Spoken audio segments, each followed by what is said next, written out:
আসসালামু আলাইকুম প্রিয় শিক্ষার্থীরা, সবাইকে স্বাগতম জানাচ্ছি টেকনিক ইজি এডুকেশনের পক্ষ থেকে। আমি হাবিবুল্লাহ। আজকের ক্লাসে আমরা আলোচনা করব আমাদের নবম দশম শ্রেণীর গণিত বইয়ের অষ্টম অধ্যায় বৃত্ত এর একটি গুরুত্বপূর্ণ সৃজনশীল, যেটি এসেছিল ময়মনসিংহ বোর্ড 2025 সালে। তো আমরা যদি এখানে দেখি, এখানে আমাদের এই একটা চিত্র দেওয়া আছে আর সৃজনশীলের সমাধান করতে বলছে।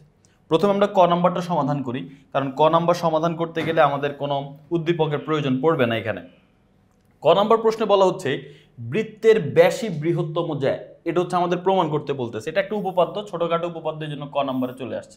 তো প্রথমে আমি তোমাদেরকে বলি, একটা বৃত্তের জ্যা বলতে কি বোঝায়। জ্যা বলতে বোঝায় এই বৃত্তের পরিধির উপর যে কোনো দুইটা বিন্দু যোগ করলে যে রেখাটা হয় সেটা জ্যা। এটা একটা জ্যা, এটা একটা জ্যা, এটা একটা জ্যা, প্রত্যেকটা হচ্ছে এক একটা জ্যা। এখন বলতেছে এই জ্যার মধ্যে অনেকগুলো জ্যা তো হয়, তার মধ্যে সবচেয়ে বড় জ্যা কোনটা হয়, যেটা হচ্ছে বৃত্তের ব্যাস। ব্যাস কোনটা? ব্যাস হচ্ছে যেই জ্যাটা কেন্দ্র দিয়ে যায় সেটাকে বলা হয় বৃত্তের ব্যাস। তার মানে এটা হচ্ছে জ্যা, আবার এটাকে আমরা বলবো বৃত্তের ব্যাস। বুঝতে পেরেছো? সো এটা হচ্ছে কথা, এটা হচ্ছে বৃত্তের ব্যাস। আচ্ছা, তো এটা যদি ক্লিয়ার হয়ে যাও, তাহলে এখন আসো আমরা এটা প্রমাণ করার চেষ্টা করি যে ওই ব্যাসটাই হচ্ছে সবচেয়ে বড় জ্যা। ওর থেকে বড় আর কোনো জ্যা হয় না একটা বৃত্তের মধ্যে। তো প্রথমেই আমরা এখানে একটা চিত্র অঙ্কন করলাম। এই যে একটা চিত্র অঙ্কন, কেন্দ্র বিশিষ্ট বৃত্ত অঙ্কন করলাম, যেখানে এমএন হচ্ছে একটা ব্যাস। এই যে এমএন হচ্ছে একটা ব্যাস, কারণ কেন্দ্র দিয়ে গেছে, ও হচ্ছে কেন্দ্র, কেন্দ্র দিয়ে গেছে মানে এটা ব্যাস। আমাদের এখন প্রমাণ করতে হবে এই ব্যাসটাই সবচেয়ে বড় জ্যা। তো সেজন্য আমরা আরেকটা জ্যাও অঙ্কন করলাম, যেটার নাম হচ্ছে এসটি। তার মানে এখন আমাদের প্রমাণ করে দেখাইতে হবে যে এসটি থেকে এমএন বড়। তার মানে এমএন যদি বড় প্রমাণ করতে পারি, তাহলে আমরা এটা বলতে পারবো যে না, হ্যাঁ, ব্যাসই হচ্ছে সবচেয়ে বড় জ্যা। তো এখন আমরা হচ্ছে এসটি ভিন্ন যে কোনো একটি জ্যা। এখন আমাদের প্রমাণ করতে হবে এমএনটা হচ্ছে বড় কার থেকে, এসটি থেকে। এবার আমরা যে কাজ করব, ও এস আর ওটি যোগ করে, এই ও এর সাথে এস আর ও এর সাথে টি আমরা যোগ করি, তাহলে কিন্তু আমাদের চিত্রটা অঙ্কন হয়ে গেল। এবার আসো প্রমাণে। তো প্রমাণে যদি আমরা আসি, এখানে আমরা দেখতে পাই যে বলা হচ্ছে ও এম, ও এন, ও টি, ও এস এটা সবাই সমান। আসলেই তো, এই যে ও এম, ও এন, ও টি, ও এস এরা সবাই সমান। কেন? কারণ এটা বৃত্তের ব্যাসার্ধ। এই যে এটা কেন্দ্র, কেন্দ্র থেকে বৃত্ত পর্যন্ত দূরত্বকে ব্যাসার্ধ বলে। তার মানে ও এম একটা ব্যাসার্ধ, ওই কেন্দ্র থেকে বৃত্ত পর্যন্ত দূরত্ব ও এস একটা ব্যাসার্ধ, ওটি একটা ব্যাসার্ধ, ও এন একটা ব্যাসার্ধ। এই জন্য এই সবগুলাই হচ্ছে সমান। একটা বৃত্তের যতগুলো ব্যাসার্ধই হোক না কেন, সব সমান হয়। এবার আমরা ওটিএস ত্রিভুজের কথা চিন্তা করব। ওটিএস যে ত্রিভুজটা আছে সেটা, ওটিএস ত্রিভুজ কোনটা? ওটিএস ত্রিভুজ হচ্ছে এইটা।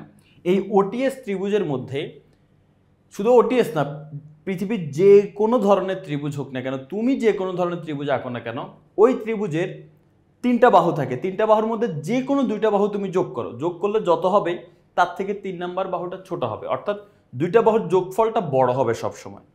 ঠিক আছে? এখন তুমি যেভাবে ত্রিভুজ, মনে করো এই ত্রিভুজটা আঁকলাম, এই ত্রিভুজে তুমি এই বাহুটা আর এই বাহুটা যোগ করো, এই যোগ করলে যত হবে সেটা এটার থেকে বড় হবে। এটার থেকে কি হবে? বড় হবে। ত্রিভুজের যে কোনো দুই বাহুর যোগফল বাকি যে বাহুটা থাকে তৃতীয় বাহু সেটার থেকে বড় হয়। তো এখন এই যে আমাদের এই ত্রিভুজটা আছে, এখানে যে ত্রিভুজটা দেখতে পাচ্ছি, এই ত্রিভুজের মধ্যে আমি যদি এখানে এই ওএস আর ওটিকে যোগ করি, তাহলে সেটা অবশ্যই তৃতীয় বাহু থেকে বড় হবে, কারণ আমি বলছি যে কোনো দুই বাহুর যোগফল 3 নাম্বার বাহু থেকে বড়। তার মানে ওএস আর ওটি এই দুইটা বাহু যোগ করলে 3 নাম্বার বাহুকে এসটি, এসটি থেকে বড় হবে। এই যে দেখো ওএস প্লাস ওটি, এটা এসটি থেকে বড়। এখন এই ওএস যেহেতু বৃত্তের ব্যাসার্ধ, ও এম তো বৃত্তের ব্যাসার্ধ, ওএস কে আমরা ওএম বলতে পারি। এই যে দেখো ওএস কে আমরা ওএম বলতেই পারি, স্বাভাবিক। তো এস কে আমরা ওএস কে আমরা ওএম বললাম। আবার ওটি কে এটাকে আমরা ওএন বলতে পারি, কোনো সমস্যা নেই। তার মানে ওটি কে আমরা ওএন বললাম, আর এসটির জায়গায় এসটি আছে। ওএম আর ওএন এই দুইটাকে যোগ করলে কি হয় দেখো তো, ওএম হচ্ছে এইটা, ওএন হচ্ছে এইটা, এই দুইটাকে যোগ করলে হয় এমএন। তার মানে ওএম প্লাস ওএন মানে হচ্ছে এমএন, আর এসটি এর জায়গায় এসটি আছে। তাহলে দেখো এমএন বড় এসটি থেকে, এটাই আমাদের প্রমাণ করার দরকার ছিল, প্রমাণ হয়ে গেছে। তার মানে এমএনটা এই এসটি জ্যা থেকেও এমএন জ্যা বড়, তার মানে এটাই হচ্ছে ব্যাসই হচ্ছে সবচেয়ে বড় জ্যা। প্রমাণ হয়ে গেল, ক নম্বর প্রশ্নটা আমাদের সমাধান হয়ে গেল। এবার আসো খ নম্বর প্রশ্ন।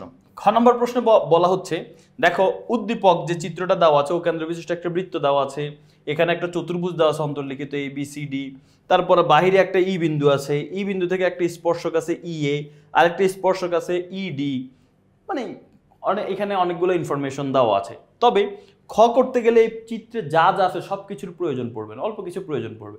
আবার গ করতে গেলেও আবার পুরো চিত্র লাগবে না, অন্য অংশ লাগবে। যেমন খ করতে গেলে আমাদের এই চতুর্ভুজটা লাগবে, শুধু এই এ বি সি ডি চতুর্ভুজটা লাগবে, আর এই যে বাইরে থেকে যে বিন্দু স্পর্শক এগুলো লাগবে না। সো দেখো এবিসি আর এডিসি এর যোগফল 180, এটা আমাদের প্রমাণ করতে হবে। এই যে এবিসি মানে কোনটা, এটা, আর এডিসি মানে কোনটা, এটা, এই দুইটা কোণের যোগফল 180 ডিগ্রি হয়, এটা আমাদের প্রমাণ করে দেখাইতে হবে। তো আমরা চলো এটা প্রমাণ করতে দেখাই। তো প্রথমে আমাদের চিত্র যেটা, এই যে চিত্র এটা রাখবো, অর্থাৎ শুধু চতুর্ভুজটাকে আমরা রাখবো, এই এ বি সি ডি চতুর্ভুজটাকে রাখবো। তো এখানে এ বি সি ডি চতুর্ভুজটাকে রাখা হয়েছে, এই যে দেখো এ বি সি ডি। তো এখানে চিত্রটা একটু বিটা নিচে চলে আসছে, সো তুমি নিচে আনার কোনো সমস্যা নাই, অর্থাৎ এই বিটাকে ঘুরাই লেখা হয়েছে আর কি, আর কিচ্ছু না। So A B C D চতুর্ভুজটা শুধু নেওয়া হয়েছে। তো এখন যদি খেয়াল করো, এই যে এ বি সি ডি একটা চতুর্ভুজ অঙ্কন করা হলো, তার মধ্যে এখন আমরা এখানে যে কাজ করব, এই এ থেকে ওতে যোগ করে দিব, সি থেকে ওতে যোগ করে দিব, এ ও আর সি ও যোগ করব।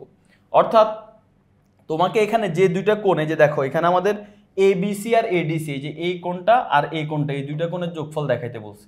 তুমি এই জন্য এ এর সাথে ও আর সি এর সাথে ও যোগ করে দিবা। ওকে, এই জন্য দেখো এ এর সাথে ও আর সি এর সাথে ও যোগ করে দিল। আচ্ছা, এখন এটা যে অঙ্কনে বলে দিতে হবে, যে দেখো উদ্দীপকে চিত্র অনুযায়ী ও কেন্দ্র বিশিষ্ট বৃত্তে এবিসিডি চতুর্ভুজটি অন্তর্লিখিত। অন্তর্লিখিত বলতে বোঝায় একটা বৃত্তের মধ্যে যখন কোনো একটা চতুর্ভুজ এর চারটা কোণই বৃত্তকে স্পর্শ করে, তখন তাকে অন্তর্লিখিত বলে। দেখো এটাকে স্পর্শ করছে, স্পর্শ করছে, স্পর্শ করছে, স্পর্শ করছে, তাহলে এটাকে আমরা বলবো অন্তর্লিখিত চতুর্ভুজ। তার মানে এবিসিডি চতুর্ভুজটি অন্তর্লিখিত হয়েছে। এখন কোন চতুর্ভুজ যদি একটা বৃত্তের মধ্যে অন্তর্লিখিত হয়, তাহলে তার বিপরীত কোণ দুইটার যোগফল 180 হয়। অর্থাৎ এই কোণটা আর এই কোণটার যোগফল, এটা যে কোনো চতুর্ভুজ না, যে চতুর্ভুজ বৃত্তের মধ্যে এরকম অন্তর্লিখিত হবে, সেই রকম চতুর্ভুজের ক্ষেত্রে এই বিপরীত কোণ দুইটার সমষ্টি 180 হবে, আবার এই দুইটার সমষ্টিও 180 হবে। তো আমাদেরকে প্রমাণ করতে বলছে এই যে এই দুইটার সমষ্টি 180। তো এই জন্য আমরা বলবো যে প্রমাণ করতে হবে যে এবিসি প্লাস এডিসি, এই যে এবিসি মানে এটা আর এডিসি মানে এটা, এই দুইটা কোণের যোগফল 180, এটা আমাদের প্রমাণ করে দেখাইতে হবে। তো এটা আমরা প্রমাণ করবো, সমস্যা নাই। এখন অঙ্কনের ক্ষেত্রে ও এ, এই যে ও এ আর ও সি আমরা যোগ করে দিব, এটা হচ্ছে আমাদের অঙ্কন। আচ্ছা, যোগ করলাম। এবার আসো প্রমাণে চলে যাই। প্রমাণে যদি আমরা আসি, এখানে আমরা দেখবো যে একই চাপ এডিসি এর উপর দণ্ডায়মান, মানে এখানে একটা চাপের কথা বলা হচ্ছে, এডিসি চাপ। এডিসি চাপ কোনটা, এই যে ভাইয়া দেখো এডিসি চাপ হচ্ছে এই যে এইটা, এটা হচ্ছে এডিসি চাপ। এই এডিসি চাপের উপর দণ্ডায়মান, এই চাপের উপর দুইটা কোণ আমরা নিব, একটা হচ্ছে কেন্দ্রস্থ কোণ আর একটা হচ্ছে বৃত্তস্থ কোণ। তো কেন্দ্রস্থ কোণ কোনটা, এই চাপটা যেখান থেকে শুরু, এই যে চাপটা শুরু হয়েছে কোন জায়গা থেকে, এই যে এখান থেকে চাপ শুরু হয়েছে, আর চাপটা শেষ হয়েছে কোথায়, এই যে এখানে। এখন এই যে চাপটা শুরু হলো যেখান থেকে, সেখান থেকে যদি আমি কেন্দ্রে যোগ করি, চাপটা যেখানে শেষ হয়েছে সেখান থেকে যদি কেন্দ্রে যোগ করি, তাহলে যে কোণটা উৎপন্ন হয় তাকে কেন্দ্রস্থ কোণ বলে। এখন তুমি যদি একটু লক্ষ্য করো, এখানে দুইটা কোণ উৎপন্ন হয়েছে, একটা কোণ হচ্ছে এই যে এইটা, আরেকটা কোণ হচ্ছে এই যে এইটা। এখন কোন কোণটাকে আমরা নিব, কোন কোণটাকে কেন্দ্রস্থ কোণ বলবো, এইটাকে না উপরেরটাকে? আমরা যে কোণটা চাপের দিকে ফিরানো আছে সেই কোণটাকে কেন্দ্রস্থ কোণ বলবো। তাহলে চাপের দিকে ফিরানো আছে কোন কোণ, একটু দেখো তো। চাপের দিকে ফিরানো আছে এই উপরের কোণটা, এই যে চাপটা হচ্ছে লাল, লাল অংশটা হচ্ছে চাপ, তার মানে চাপের দিকে ফিরানো কোণ হচ্ছে এই উপরের কোণটা, তার মানে উপরের কোণটাকে কেন্দ্রস্থ কোণ বলবো। এখন তোমার কথা হচ্ছে ভাই উপরের কোণের নাম কি? তুমি বলবো ভাই এওসি। এখন আমি যদি বলি নিচের কোণের নাম কি, তাও বলবো এওসি। তাহলে তো হইলো না, দুইটাই এওসি বললে তো হবে না, এদের নামের মধ্যে একটু পার্থক্য আছে। প্রথমে তোমাকে জানতে হবে প্রবৃদ্ধ কোণ কি। প্রবৃদ্ধ কোণ হচ্ছে যে কোণের মান 180 ডিগ্রি থেকে বড়। এই যে মনে করো এওসি, এই যে কোণটা, এখানে এই উপরের কোণটা যদি তুমি খেয়াল করো, এই কোণটা কিন্তু 180 থেকে বড়। এই জন্য এই উপরের কোণটা যখন আমরা বলবো, তখন বলবো প্রবৃদ্ধ এওসি। কি বলবো? প্রবৃদ্ধ এওসি। আর নিচের যে কোণটা আছে, এই কোণটাকে শুধু এওসি বলবো, এটা 180 থেকে ছোট। তো কোন কোণের মান যদি 180 থেকে বড় হয়, তাহলে সেই ক্ষেত্রে ওই কোণটাকে আমরা বলবো কি? প্রবৃদ্ধ। আর যদি ঠিকঠাক নর্মালি 180 ছোট হয়, তাহলে সেই ক্ষেত্রে আমরা বলবো যে শুধু ওই কোণটার নাম এওসি। আর প্রবৃদ্ধ বুঝবো কেন? দেখো 180 মানে কি, এই যে এইরকম একটা কোণ হয়, একদম যেখান থেকে শুরু হয় ঠিক ওই বরাবর গিয়ে শেষ হয়, তাহলে সেটা হচ্ছে 180। তুমি দেখো এটা যেখান থেকে শুরু হয়েছে শেষ হইলে এই যে এখানে শেষ হওয়ার দরকার ছিল, তাহলে এই বরাবর হইতো, কিন্তু এটা আরো বেশি হয়ে শেষ হয়েছে, তার মানে এটাকে বলবো প্রবৃদ্ধ, আর এটাকে বলবো শুধু এওসি। তো এখন আমাদের এখানে যে কেন্দ্রস্থ কোণটা, দেখো এই উপরে কোণটা কিন্তু একটু 180 থেকে বড় আছে, দেখো কোণটা কিন্তু এই যে এখানে এই যে এইভাবে আছে, এটা তার মানে 180 থেকে বড়, আর নিচের কোণটা 180 থেকে ছোট। এই জন্য উপরে কোণটাকে আমরা বলবো প্রবৃদ্ধ এওসি। তার মানে আমাদের এই এডিসি চাপের উপর কেন্দ্রস্থ কোণটার নাম হচ্ছে প্রবৃদ্ধ এওসি। এই যে দেখো কেন্দ্রস্থ কোণটার নাম হচ্ছে প্রবৃদ্ধ এওসি। আচ্ছা, এবার বৃত্তস্থ কোণ কোনটা হবে? এই চাপটা শুরু হয়েছে এতে, এ থেকে আমি বৃত্তে যোগ করব। এই চাপটা শেষ হয়েছে সিতে, সি থেকে আমি বৃত্তে যোগ করব। তাহলে যে কোণটা উৎপন্ন হয় সেটাকে বলে বৃত্তস্থ কোণ। তার মানে বৃত্তস্থ কোণটার নাম হচ্ছে এবিসি। এখন কেন্দ্রস্থ কোণ আর বৃত্তস্থ কোণের মধ্যে সম্পর্ক আছে, সেটা কি? কেন্দ্রস্থ কোণটা বৃত্তস্থ কোণ থেকে দ্বিগুণ হয়, অর্থাৎ এটার মান যদি 60 হয় তাহলে কেন্দ্রস্থ কোণের মান হয় 120, অর্থাৎ ডাবল হয় সবসময়। এখন দুইটাকে সমান করতে হলে কার সাথে আমরা 2 গুণ দিব বলো তো? আমরা এই যেটা ছোট তার সাথে 2 গুণ দিলে দুইটাই সমান হবে, অর্থাৎ প্রবৃদ্ধ এওসি সমান আমরা লিখতে পারি 2 ইন্টু এবিসি, অর্থাৎ এই এবিসি কোণের সাথে 2 গুণ দিতে হবে। তো এখানে এটাই লিখছে, দেখো প্রবৃদ্ধ এওসি মানে কেন্দ্রস্থ কোণটা সমান 2 ইন্টু এবিসি। এটা উপপাদ্য 20, এই উপপাদ্য 20টা সাইড নোট হিসেবে লিখে দিছে। ওকে, তাহলে এই উপরের চাপের হিসাব গেল। এখন আমরা আরেকটা চাপ নিয়ে আলোচনা করব, সেটা হচ্ছে আমাদের এই যে একই চাপ এবিসি, এবার আমরা এবিসি চাপ নিয়ে আলোচনা করব, এই যে এই চাপটা নিয়ে আলোচনা করব। তো এই চাপের ক্ষেত্রে কেন্দ্রস্থ কোণ কে বলো তো? এই চাপটা শুরু আর শেষ থেকে কেন্দ্রে যোগ করো, তাহলে যে কোণটা হয়, এই যে এই কোণটা হচ্ছে কেন্দ্রস্থ কোণ, এটার নাম হচ্ছে এওসি। কেন্দ্রস্থ কোণের নাম কি? এওসি। এটা হচ্ছে কেন্দ্রস্থ কোণ, এই যে দেখো কেন্দ্রস্থ কোণ এওসি। আর বৃত্তস্থ কোণ কি? এটা থেকে বৃত্ত যোগ, এটা থেকে বৃত্ত যোগ, বৃত্তস্থ কোণটা হচ্ছে এডিসি। তাহলে বৃত্তস্থ কোণটা হচ্ছে এডিসি। তাহলে কেন্দ্রস্থ কোণ এওসি, বৃত্তস্থ কোণ এডিসি। এখন আমরা যদি ওই যে আবার উপপাদ্যে 20-এ যাই, এই দুইটাকে সমান করতে হলে কি করতে হবে? বৃত্তস্থ কোণ যেহেতু ছোট, এটার সাথে 2 গুণ দিতে হয়, অর্থাৎ এওসি সমান 2 ইন্টু এডিসি। এই যে দেখো এওসি সমান 2 ইন্টু এডিসি, এটা হচ্ছে 2 নং সমীকরণ। তাহলে 1 নং আর 2 নং দুইটা সমীকরণ পেয়ে গেলাম। এবার আমরা এই দুইটা সমীকরণকে যোগ করব। যোগ করলে এই বাম পক্ষের সাথে এই বাম পক্ষ যোগ করব, প্রবৃদ্ধ এওসির সাথে শুধু এওসি যোগ করব। এই যে প্রবৃদ্ধ এওসি প্লাস এওসি, 1 নং আর 2 নং যোগ করতেছি। আবার ডান পক্ষের সাথে ডান পক্ষ যোগ, 2 এবিসির সাথে 2 এডিসি যোগ। সো 2 এবিসি আর 2 এডিসি যোগ করলে 2 এবিসি প্লাস 2 এডিসি। যদি আমরা যোগ করি কি কমন যায়? 2 কমন যায়, 2 কমন গেলে এখানে থাকে শুধু এবিসি আর এখানে থাকবে শুধু এডিসি। তো যাই হোক, এখানে যোগ করার সাথে সাথে একসাথে 2 কমন নিয়ে যোগ করছে আর কি, তো 2 ইন্টু এবিসি প্লাস এডিসি। এখন দেখো কোনো একটা বিন্দুতে একটা রেখার কোনো একটা বিন্দুতে উপরে 180 ডিগ্রি হয়, নিচে 180 ডিগ্রি, তাহলে টোটাল কোণ কত হয়? 360। তার মানে কোনো একটা বিন্দুতে টোটাল কোণ হচ্ছে 360। তাহলে এখন এই যে যে এখানে বিন্দুটা, এই উপরেরটা হচ্ছে প্রবৃদ্ধ কোণ, নিচেরটা হচ্ছে শুধু কোণ, তো দুইটাকে যোগ করলে কত হয় বলো তো? 360। তাহলে এখন দেখো এখানেও সেম, এই যে প্রবৃদ্ধ এওসি মানে উপরেরটা, শুধু এওসি মানে নিচেরটা, দুইটাকে যোগ করলে কত হয়? 360। তার মানে এই যে যে দুইটা কোণ আছে, এই দুইটা কোণকে যোগ করলে কত হবে? 360। তার মানে এই কোণটাকে, এই লেখাটাকে আমি এটা না লিখে এটাকে আমি কি লিখতে পারি? 360 লিখতে পারি। আর এখানে যেটা আছে সেটা আপাতত থাকলো। তাহলে এই লাইনের পরের লাইন হচ্ছে এই যে এইটা, মাঝখানের লাইনটা আপাতত তুমি স্কিপ করো, এই যে এই লাইনের পরবর্তী লাইন এইটা। তাহলে এখানে এই যে ডান পক্ষে যেটা ছিল সেটা আমি আগে লিখলাম যে 2 ইন্টু এবিসি প্লাস এডিসি, আর বাম পক্ষে যেটা ছিল সেটা আমি ডান সাইডে লিখলাম। তবে এটা না লিখে এই কোণগুলোর মান লিখে ফেললাম, এই দুইটা কোণকে যোগ করলে 360 ডিগ্রি হয়, 360 ডিগ্রি লিখে ফেললাম। বুঝতে পারছো? আমি আবারও বলছি যে এই যে ডান পক্ষে যেটা আছে সেটা এখানে হুবহু সেম ভাবে লিখলাম, আর এই বাম পক্ষে যেটা আছে সেটাকে আমি ডান পাশে লিখবো, তবে এখানে যে মান হবে সেই মানটা লিখবো আমি। মানটা কি হবে? 360, একটু আগে বুঝাইলাম, তো 360 লিখলাম। আর এটা কি? এটা হচ্ছে যে মাত্র বুঝাইলাম যে কোন দুইটা যোগ করলে 360 হয়, সেটাই আর কি সাইড নোটের মতো করে এখানে বলা আছে যে এই দুইটা কোণকে যোগ করলে তো 360 হয়, এই যে এই কোণ আর এই কোণ, অর্থাৎ এই কোণ আর এই কোণকে যোগ করলে তো 360 হয়, ওইটা আর কি বলা আছে এখানে, আর কিচ্ছু না। এখন আমরা 2 গুণ আকার আছে, 2কে ওই পাশে পাঠাই দাও, 2 এর পাশে পাঠালে ভাগ হয়ে যাবে, 360কে 2 দিয়ে ভাগ করলে 180 হয়। তার মানে এবিসি প্লাস এডিসি সমান কত? 180। এটাই কিন্তু আমাদের প্রমাণ করার কথা ছিল। এই দেখো প্রমাণ করতে হবে যে এবিসি প্লাস এডিসি সমান 180, তাহলে আমাদের প্রশ্নটা সমাধান হয়ে গেল। খ নম্বরের আমাদের যে উপপাদ্যটা, এই উপপাদ্যটা কিন্তু সমাধান হয়ে গেল। এটা কিন্তু অনেকবার বোর্ড পরীক্ষায় এসেছে, তো ভালোভাবে এটা তোমাদের প্রিপারেশন নিতে হবে। তো চলো খ নাম্বার প্রশ্নের পরে এখন আমরা গ নাম্বার প্রশ্ন সমাধান করি।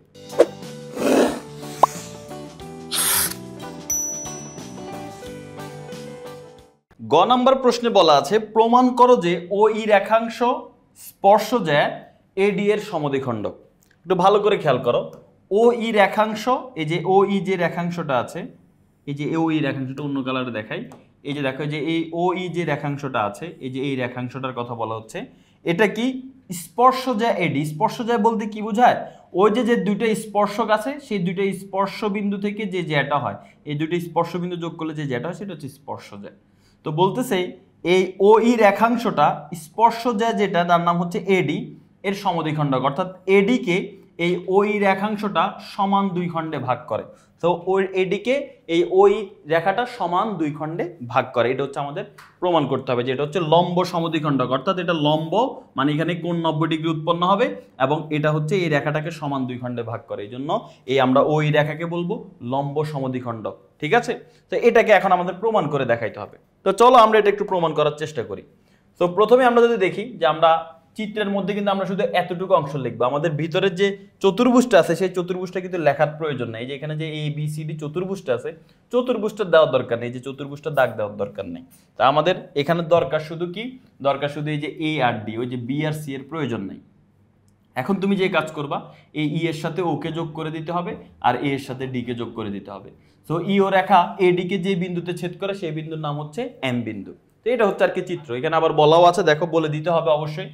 উদ্দীপকের চিত্র অনুযায়ী ও কেন্দ্র বিশিষ্ট বৃত্তের বহিস্থ ই বিন্দু হতে, যে বহিস্থ ই বিন্দু হতে ই এ ও ইডি দুটি স্পর্শক, এডি স্পর্শ জ্যা, এই যে এডি হচ্ছে স্পর্শ জ্যা, কারণ স্পর্শ বিন্দুকে যে স্পর্শক যে হইল, এটা কেন স্পর্শ করলে, এই বৃত্তকে এখানে স্পর্শ করছে, বৃত্তকে এখানে স্পর্শ করছে।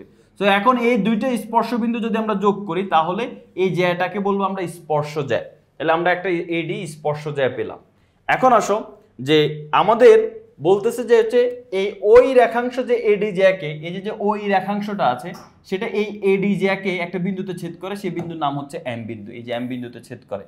এখন প্রমাণ করতে হবে যে ও ই সরল রেখা স্পর্শ যায় এডি এর উপর, এডি এর লম্ব সমদ্বিখণ্ডক, অর্থাৎ এই যে ও ই যে রেখাংশটা আছে সেটা এডি যে স্পর্শ যায় আছে এটার নাম হচ্ছে স্পর্শ যায়, এই স্পর্শ জায়ের লম্ব সমদ্বিখণ্ডক। ঠিক আছে, তো এটা হচ্ছে আমাদের এতটুকু অংশ হচ্ছে বিশেষ নির্বাচন আর কি। এবার আমরা অঙ্কনে যাই, অঙ্কনের ক্ষেত্রে ও এ আর ও ডি যোগ করি, ও এর সাথে এ, ও এর সাথে ডি যোগ করব, তাহলে আমাদের চিত্রটা হয়ে যাবে। ওকে, এবার আসো আমরা প্রমাণে চলে যাই। তো প্রমাণে যদি আসি, প্রথমে আমরা দুইটা ত্রিভুজ নিয়ে আলোচনা করব, একটা হচ্ছে ত্রিভুজ ও এ ই আর একটা হচ্ছে ত্রিভুজ ও ডি ই। সো ও এ ই আর ও ডি ই এই দুটো জিনিস কি আমরা একটু বোঝার চেষ্টা করি, একটু দেখি যে ও এ ই কি আর ও ডি ই কি। দেখো ও এ ই এই ত্রিভুজটা হচ্ছে এইটা, এই যে উপরের ত্রিভুজটা ও এ ই, ও এ ই, এই যে এই ত্রিভুজটার কথা বলা হচ্ছে, উপরের ত্রিভুজটার কথা বলা হচ্ছে। আর আরেকটা ত্রিভুজ হচ্ছে ও ডি ই, ও ডি ই ত্রিভুজ কোনটা, এই যে দেখো ও ডি ই, এই যে এই ত্রিভুজটার কথা বলা হচ্ছে। তাহলে এই দুইটা ত্রিভুজের কথা এখানে বলা হচ্ছে। এখন এই দুইটা ত্রিভুজের মধ্যে আমরা যদি দেখি ও এ সমান ও ডি আমরা লিখতে পারি, কেন? এখন মেইন কথা হচ্ছে এই দুটো ত্রিভুজ নিয়ে আমরা কি করব, আমরা এই দুটো ত্রিভুজের প্রথমে সর্বসমতা চেক করব, এই দুটো ত্রিভুজ সর্বসম কিনা। তো সর্বসম কিভাবে চেক করে, সর্বসম চেক করতে গেলে এখানে আমরা যদি সমকোণী ত্রিভুজ হয় তাহলে সমকোণী ত্রিভুজের ক্ষেত্রে অতিভুজ আর অপর এক বাহু যদি সমান হয় তাহলে ত্রিভুজ দুটো সর্বসম। সর্বসম মানে কি, সর্বসম দুইটা ত্রিভুজ সর্বসম মানে হচ্ছে একদম সমান। এই ত্রিভুজের তিন বাহুর মাপ যত যত হবে ওই ত্রিভুজের তিন বাহুর মাপ তত তত হবে। একটা মনে করো 5 6 7, অন্য ত্রিভুজটাও 5 6 7 হবে। এই ত্রিভুজের তিনটা কোণের মান যেটা হবে ওই ত্রিভুজের তিনটা কোণের মান ওইটাই হবে। তো সর্বসম হলে এটা হচ্ছে তার বৈশিষ্ট্য। এখন সর্বসম কিনা এটা আমরা আগে চেক করব, কিভাবে চেক করব? প্রথমে আমরা যদি একটু দেখি যে এই ত্রিভুজের এই যে ও এ, এই যে বাহুটা আছে, এই যে ও এ বাহু, উপরের ত্রিভুজের যে এটা ওই কালারে দেখাই, এই ত্রিভুজের যে ও এ বাহুটা আছে, এই যে ও এ বাহু, এই বাহুটা আর এই লাল ত্রিভুজটার যে ও ডি বাহু আছে, এই ও ডি বাহু, এই দুইটা বাহু কিন্তু সমান। এখন তুমি বলতে পারো কিভাবে? দেখো কোনো একটা বৃত্তের কেন্দ্র থেকে পরিধি পর্যন্ত দূরত্ব এটাকে বলা হয় ব্যাসার্ধ। তাহলে এই যে ও কেন্দ্র বিশিষ্ট বৃত্তের এটা এই যে কেন্দ্র ও থেকে পরিধি পর্যন্ত ডি, তার মানে ওডি হচ্ছে ব্যাসার্ধ। আবার উপরে দেখো এই যে কেন্দ্র ও থেকে এ পর্যন্ত এটা হচ্ছে কিন্তু কেন্দ্র থেকে পরিধি পর্যন্ত দূরত্ব, তার মানে এটাও ব্যাসার্ধ। তাহলে ওডিও ব্যাসার্ধ, ও এও ব্যাসার্ধ।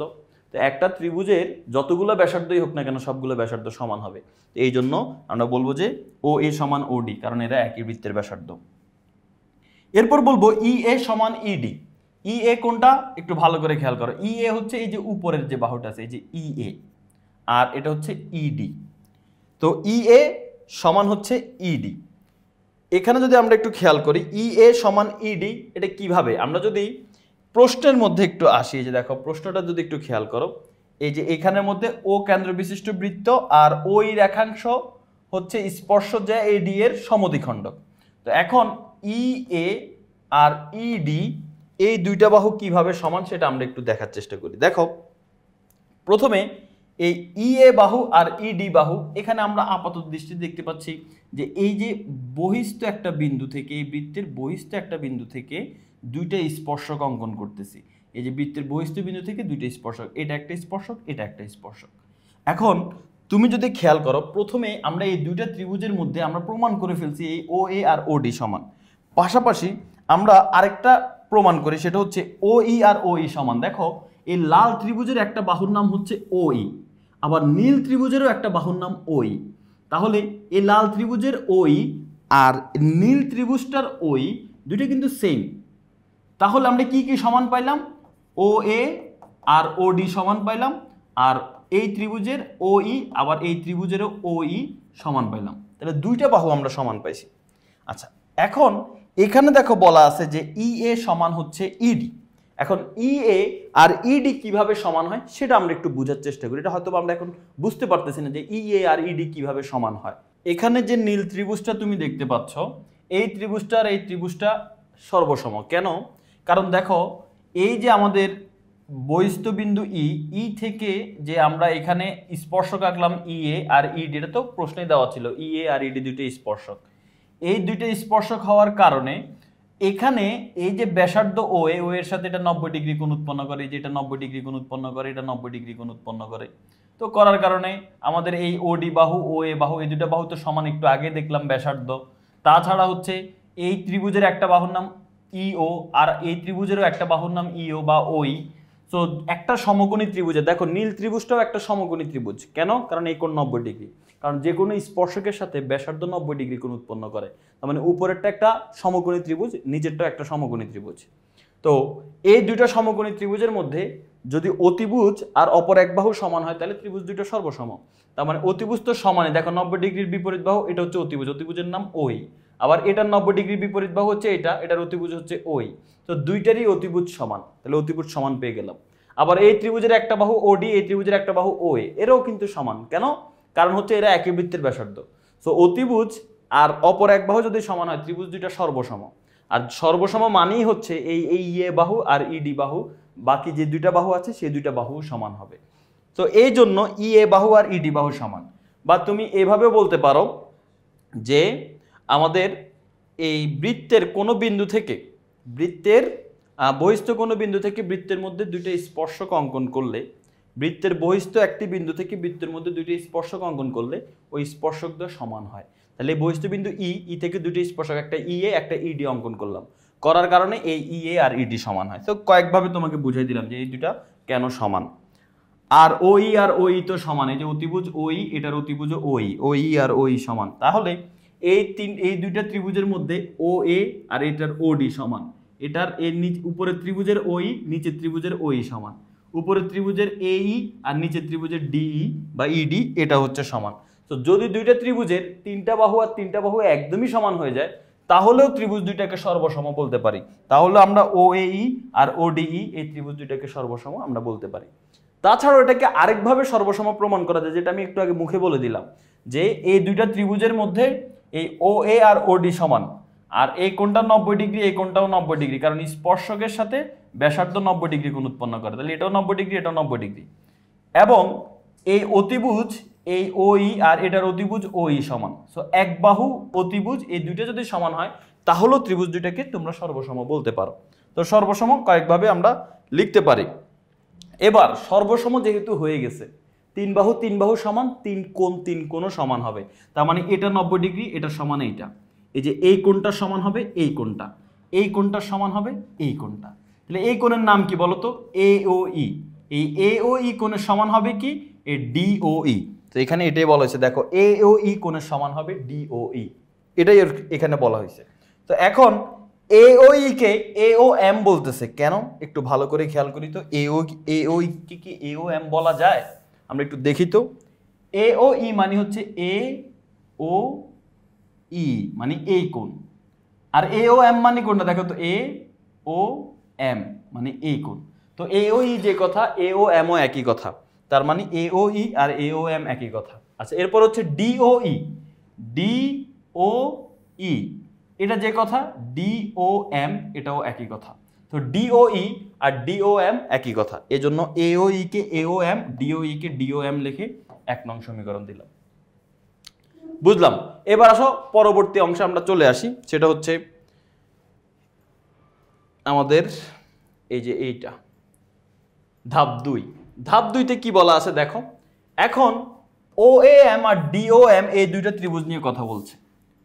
OAM কোনটা দেখো তো, OAM এই যে এই ত্রিভুজটা, উপরের এই ছোট ত্রিভুজটা। আর DOM কোনটা দেখো তো, DOM এই যে ত্রিভুজ।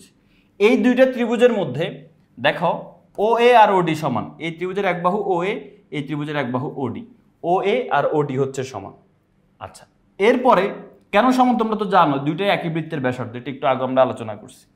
আবার এই ত্রিভুজের OM বাহু, এই যে দেখো এই লাল ত্রিভুজের একটা বাহুর নাম OM, আবার নীল ত্রিভুজের একটা বাহুর নাম OM, তাহলে আরেকটা বাহু সমান পেলাম, এই যে এই বাহু আর এই বাহু সমান। আচ্ছা, আর কি সমান পাবো, আরেকটা সমান পাবো আমরা, AOM আর DOM এই কোণ দুটোর সমান। দেখো AOM এই যে এই কোণটা আর DOM এই যে এই কোণটা, এই দুইটা কোণ সমান। এটা কোত্থেকে পাইছি, এটা আমরা কোত্থেকে AOM আর DOM সমান বলতেছি, এই যে 1 নং সমীকরণে আমরা পাইছিলাম AOM আর DOM সমান, তো এটাই আর কি আমরা এখানে বললাম AOM আর DOM সমান। তাহলে একটু যদি ভালো করে খেয়াল করো, এই উপরের ত্রিভুজের AO বাহু নিচের ত্রিভুজের DO বাহু সমান, উপরের ত্রিভুজের OM বাহু নিচের ত্রিভুজের OM বাহু সমান। আবার উপরের ত্রিভুজের এই যে দুই বাহু সমান, তাদের মধ্যবর্তী যে কোণটা আছে সেই কোণ, এবং নিচের ত্রিভুজের এই মধ্যবর্তী এই কোণটা, এই দুইটা কোণ সমান। তো কখনো যদি দুইটা ত্রিভুজের মধ্যে দুই বাহুর সাথে দুই বাহু সমান হয়, এবং যে দুই বাহু সমান তাদের মধ্যবর্তী কোণটা যদি সমান হয়, এই যে মধ্যবর্তী কোণ এটার সাথে এটা যদি সমান হয়, তাহলে আমরা এই ত্রিভুজ দুইটাকে সর্বসম বলতে পারি। এই জন্য আমরা এখন এই OAE উপরের ত্রিভুজটা আর এই যে নিচের ত্রিভুজটা DOE বা ODE এই ত্রিভুজ দুইটাকে আমরা সর্বসম বলবো। সর্বসম মানেই হচ্ছে সম্পূর্ণ সমান। তার মানে এটা যেহেতু OA আর OD সমান, OM আর OM সমান, এখন যেহেতু সর্বসম হয়েছে, তাহলে এই ত্রিভুজের বাকি বাহুর নাম কি, DM, এই ত্রিভুজের বাকি বাহুর নাম কি, AM, তার মানে DM আর AM ও সমান হবে। ওকে, সমান লিখলাম। শুধু তাই নয়, এই যে AMO এই যে এই কোণটা আর এই DMO এই কোণটা, এরও সমান হবে। সর্বসম মানে হচ্ছে সব সমান, তিনটা কোণের সাথে তিনটা কোণ সমান, তিনটা বাহুর সাথে তিনটা বাহু সমান। তার মানে এই কোণের সাথে এই কোণ সমান, এই কোণের সাথে এই কোণ সমান, এই কোণের সাথে এই কোণ সমান। তো যাই হোক, আমরা এখানে আমাদের এই দুটো কোণ সমান এটা লাগবে যে AMO আর DMO সমান। এখন কোনো একটা রেখার একটা বিন্দুতে টোটাল কত ডিগ্রি কোণ হয় বলো তো, 180 ডিগ্রি কোণ। এখন এখানে যদি আমরা একটা রেখা বিন্দুর মধ্যে যদি একটা রেখা এনে রাখি, তাহলে এখানে টোটাল দুইটা কোণ হয়ে যায়, এবং এই দুইটা কোণ একটা রেখার মধ্যেই অবস্থিত। এই জন্য এই দুইটা কোণকে রৈখিক কোণ বলা হয়, মানে রৈখিক কোণ বলা হয়। এবং এই দুইটা কোণ যেহেতু দুইকে যুগল বলা হয়, পাশাপাশি যেহেতু, এই জন্য এই দুইটা কোণকে বলবো রৈখিক যুগল কোণ। তো রৈখিক যুগল কোণ কত ডিগ্রি কোণ উৎপন্ন করে, টোটাল 180 ডিগ্রি। তার মানে এখানে দেখো, তুমি যদি একটু ভালো করে খেয়াল করো, এখানে এই কোণটা আর এখানের এই কোণটা, এই দুইটা কোণ কিন্তু রৈখিক যুগল কোণ। তার মানে দুইটা কোণ মিলে কত ডিগ্রি হয়েছে, 180 ডিগ্রি। এখন আমি যদি বলি হ্যাঁ দুইটা কোণ মিলে 180 ঠিক আছে, আবার এটা বললাম যে এই কোণ আর এই কোণের মান সমান, দুইটা 180, কিন্তু আমি বললাম এই উপরের কোণ আর নিচের কোণ এই দুইটা কোণের মান সমান, তার মানে 180কে সমান দুই ভাগে ভাগ করতে হবে। তার মানে এই কোণের মান 90 হবে, এই কোণের মান 90 হবে, তাহলে টোটাল 180 হবে। তো কোণের মান যদি 90 হয়, তাহলে কি আমি এই OM কে বলতে পারি না OMটা হচ্ছে লম্ব, কারণ লম্ব হইলে তো 90 ডিগ্রি হতো। কার উপরে লম্ব, এই ADর উপরে লম্ব। তো এই জন্য আমি এখানে বলতে পারি, যেহেতু এই কোণ দুটা রৈখিক যুগল কোণ, রৈখিক যুগল কোণ মানে এই দুইটা কোণ হচ্ছে রৈখিক যুগল কোণ, তার মানে AMO আর DMO এদের মান হচ্ছে 90 ডিগ্রি, মানে এক সমকোণ। আর যেহেতু এক সমকোণ, তাহলে আমি বলতে পারি এই OMটা হচ্ছে ADর উপর লম্ব, এই যে OMটা হচ্ছে ADর উপর লম্ব। সো OM যদি ADর উপরে লম্ব হয়, তাহলে আমি OM কে OM না বলে OU তো বলতে পারি, কারণ OM যে রেখা ODও একই রেখা। মানে আমি বলতে পারি OD না, OM যে রেখা OU একই রেখা। তো তুমি যদি বলতে পারো OM লম্ব AD, তাহলে OM এর জায়গায় তুমি OEও বলতে পারো, মানে OE লম্ব AD, ঠিক আছে, D, এই যে OE অর্থাৎ OE লম্ব AD, এটা বলা হয়েছে। আচ্ছা, দ্বিতীয়, এই AM আর DM সমান, এটা আমরা একটু আগেই প্রমাণ করছি যে AM আর DM সমান, এই যে AM বাহুটা আর DM বাহুটা সমান। তা আমাদেরকে কিন্তু এটাই প্রমাণ করতে বলছে যে ওই রেখাটা এই এডি স্পর্শজয়া যেটা আছে এটাকে সমান 2 ভাগে ভাগ করে, যে এটা সমান 2 ভাগে ভাগ করছে। তার মানে এএম আর ডিএম সমান হয়েছে কেন? কারণ এটাকে সমান 2 ভাগে ভাগ করছে এই ওই রেখা। আবার এই ওই রেখাটাই এটার উপর লম্ব। লম্ব না হলে তো এখানে 90 ডিগ্রি কোণ হইতো না। আমরা প্রমাণ করছি না যে এই এ এম ও এ কোণটার মান হচ্ছে 90 ডিগ্রি। এই যে এ এম ও এই কোণটার মান 90 ডিগ্রি, মানে এক সমকোণ। তার মানে এটা এই রেখাটা ওই রেখাটা এটাকে সমান 2 ভাগে ভাগ করছে এবং 90 ডিগ্রি কোণও উৎপন্ন করছে। এই জন্য এই ওই রেখাকে আমরা বলবো এডি রেখার লম্ব সমদ্বিখণ্ডক। সে লম্ব হয়েছে, সমান 2 খণ্ডেও ভাগ করছে, এই জন্য বলবো ওই এডিকে সমকোণে সমদ্বিখণ্ডিত করে। তো অতএব ওই সরল রেখা স্পর্শজয়া এডি এর লম্ব সমদ্বিখণ্ডক প্রমাণিত। আশা করি বুঝতে পেরেছো। এই উপপাদ্যটা একটু ভেজাল্লা মনে হতে পারে, কিন্তু এটা অনেকবার আসছে বোর্ড পরীক্ষায়। তো তোমরা একটু ভালোভাবে প্রিপারেশন নিবা, নিজে নিজে প্রথমে বুঝে বুঝে, একবার দরকার দেখে দেখে লেখো, প্রত্যেকটা ধাপ শুনে শুনে বুঝে বুঝে একবার লেখো, এরপর নিজে চেষ্টা করো, আবার আটকে গেলে আবার দেখো, এরপর আবার নিজে চেষ্টা করো, ইনশাল্লাহ উপপাদ্য পারবা। তবে মুখস্থ করতে যাবা না, মুখস্থ করলে তোমার 2 দিন 4 দিন 5 দিন মনে থাকবে সর্বোচ্চ, এরপর আবার ভুলে যাবা, আবার সেম কষ্ট করে মুখস্থ করতে হবে। আর মুখস্থ করলেও কোনো লাভ নাই, পরীক্ষার হলে ওইটাই হুবহু আসবে না, ওইটাই আসবে অন্যরকম চিত্র, অন্যরকম ভ্যালু, অন্যরকম লেখা দিয়ে, তুমি বুঝবা না, কারণ তুমি মুখস্থ করে গেছো। এই জন্য বুঝে বুঝে উপপাদ্যগুলো পড়তে হয়। সবাই ভালো থাকো, সুস্থ থাকো, পরবর্তী আরেকটা কোশ্চেনের অ্যান্সারে তোমাদের সাথে দেখা হবে। আল্লাহ হাফেজ, আসসালামু আলাইকুম।